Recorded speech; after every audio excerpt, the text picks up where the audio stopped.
Here we go. We just hit our cruisers. Let's get him.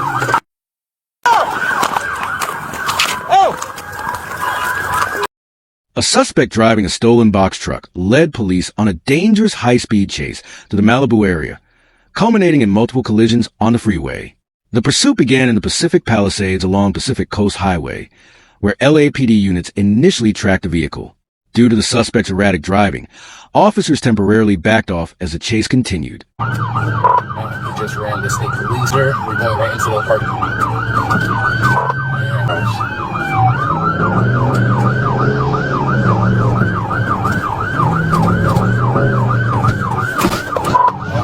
Here we go. We just hit our cruisers. Let's get them.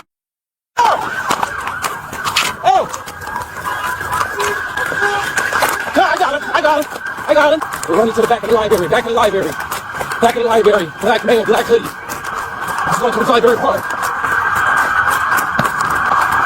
He's going in the library. Hey, stop! Turn around! To the library. Come on, guys, in cuffs. The suspect was apprehended and taken into custody on Wednesday afternoon. The incident remains under investigation.